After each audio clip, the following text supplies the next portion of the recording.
శ్రీమాత్రే నమః. సద్గురు జ్యోతిషాలయం 2026 ఫిబ్రవరి నెల రాశి ఫలితాలని మనం ఈరోజు విశ్లేషించుకోబోతున్నాం. ద్వాదశ రాశులు అన్నింటికి కూడాను గోచార గ్రహస్థితులను దృష్టిలో పెట్టుకొని అన్ని వర్గాల వారిని దృష్టిలో పెట్టుకొని మనం చెప్పడం జరుగుతుంది. మీ యొక్క సంపూర్ణ జాతకం ఇప్పుడు చెప్తున్నటువంటి వీడియో ద్వారా ఒక 30% మాత్రమే కలుస్తుంది. మీ యొక్క వ్యక్తిగత జాతకం ద్వారానే సంపూర్ణ జాతకం అనేది బయటకు వస్తుంది. బాగా గుర్తుపెట్టుకోండి, జ్యోతిష్యం అనేది పడుతున్న వర్షానికి ఒక గొడుగు మాత్రమే, కానీ జ్యోతిష్యం జీవితం కాదు. మీరు మిమ్మల్ని నమ్మండి, మీ యొక్క కులదేవాన్ని నమ్మండి, ఇష్టదేవాన్ని నమ్మండి, కార్యాచరణతో ముందుకు వెళ్ళండి. జ్యోతిష్యం అనేది ఒక స్పీడ్ బ్రేకర్ లాగా మాత్రమే. మీరు పడుతున్నటువంటి చిన్న చిన్న ఇబ్బందులకి ఇది ఒక ఉపశమనం మాత్రమే. ఒక తప్పు నిర్ణయం ఆగిపోతుంది. ఈ వీడియో చూడడం వల్ల ఆఖరి వరకు చూడండి. ముందుగా మేషరాశి వారికి ఎలా ఉంది ఫిబ్రవరి 2027 మేషరాశి వారికి గ్రహస్థితులు ఎలా ఉన్నాయంటే, గురు భగవానుడు 3వ స్థానంలో, శని 12లో, రాహు 11లో, కేతు 5లో, కుజుడు మంగళుడు మేషరాశి అధిపతి. దీని అంతకంటే అర్థమేంటి, శక్తి ఉంది, అవకాశం ఉంది, కానీ సమయం పూర్తిగా మీ వైపు లేదనేది గుర్తుపెట్టుకోవాలి. ఈ నెల మేషరాశి వారికి పెద్ద శత్రువు ఎవరో తెలుసా? తొందరపాటు నిర్ణయం మాత్రమే. ఇప్పుడే చేయాలి, ఇప్పుడే నిర్ణయం, ఇప్పుడే లాభం అనే ఆలోచన వల్ల ఈ నెలలో అన్ని అవకాశాలు సమస్యగా మారే అవకాశం ఉంది. సరే, ఉద్యోగస్తులకి ఎలా ఉంది? స్త్రీ పురుషులు ఇద్దరికి వర్తిస్తుంది అనమాట. పని ఒత్తిడి పెరుగుతుంది, గుర్తు ఆలస్యం, అధికారులతో అభిప్రాయ భేదాలు చాలా ఉన్నాయి. ఈ నెల జాబ్ మార్పు వద్దు, ఏమైనా మార్చాలనుకుంటే ఓర్పుతో పని చేస్తే మంచి ఫలితాన్ని పొందుతారు. ఈ నెల మాటలు కాదు, పని మాత్రమే మాట్లాడాలి, గుర్తుపెట్టుకోండి ఉద్యోగులకి. ఇంకా నూతనంగా ఉద్యోగం కోసం ప్రయత్నం చేసే వాళ్ళకి ఇంటర్వ్యూలు వస్తాయి, కానీ ఫైనల్ కాల్ ఆలస్యం అవుతాయి. రిజెక్షన్ రాదు, గ్రహాల వల్ల వచ్చే డిలే మాత్రమే ఇది అని కూడా చెప్పుకోవచ్చు. ఇంకా ఇండస్ట్రియల్ సర్వీస్ సెక్టార్లో ఉన్న వాళ్ళకి పని భారం పెరుగుతుంది, సర్వీస్ సెక్టార్లో ఒత్తిడి పెరుగుతుంది, వ్యాపారంలో లాభం ఉన్న నిలకడ లేకుండా ఉంటారు. కొత్త వ్యాపారాలు ఏది ప్రారంభించకండి, ఉన్నదాన్ని కాపాడుకోండి. ఈ నెల రిస్క్ కాదు, రక్షణగా ఉండమని చెప్తున్నాం అంతే.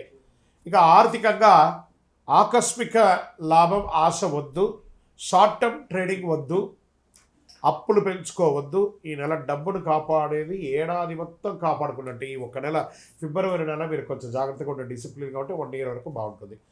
ఇంకా విదేశాల్లో మేము ఉద్యోగాని కోసం వెళ్తున్నాం, చదువు కోసం వెళ్తున్నాం అన్న వాళ్ళకి అప్లికేషన్ ముందుకు వెళ్తాయి. వీసా అడ్మిషన్ కొంచెం ఆలస్యం అయ్యే అవకాశాలు ఉన్నాయి. ప్రయత్నం చేయండి, ఫలితం కోసం ఓర్పుగా వెయిట్ చేయండి. ఇక వ్యవసాయదారులకు తీసుకుంటే నీటి సమస్య, ఖర్చులు పెరుగుతాయి, దిగుబడి ఆలస్యం. ఈ నెల విత్తనాల నెల, కోత నెల కాదు, బాగా గుర్తుపెట్టుకోండి. ఇక రియల్ ఎస్టేట్ వాళ్ళకి కొనుగోలు లేదు, అమ్మకం నెమ్మదిగా జరుగుతుంది. డాక్యుమెంట్స్ జాగ్రత్తగా, తొందరపడి నిర్ణయాలు ఏది తీసుకోవద్దు. ఇంకా కోర్టు కేసు, లీగల్ మ్యాటర్స్ అంతా వచ్చినప్పటికీ కేసులు ఆలస్యమయ్యే అవకాశాలు ఉన్నాయి. కొత్త కేసులు చేయొద్దు. సెటిల్మెంట్ మంచిది, న్యాయం ఆలస్యం, నిరాకరణ కాదు.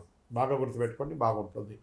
ఇంకా ప్రేమికుల మధ్య, బంధాల మధ్య, భార్యాభర్తల మధ్య అనుమానాలు ఎక్కువ వస్తాయి, మాటల వల్ల దూరం, పిల్లల విషయంలో టెన్షన్స్ వస్తూ ఉంటాయి. ఈ నెల ఏం చేయాలి? మౌనమే మీకు రక్షణ, ఓర్పు మీకు మంచి ప్రేమను ఇస్తుంది.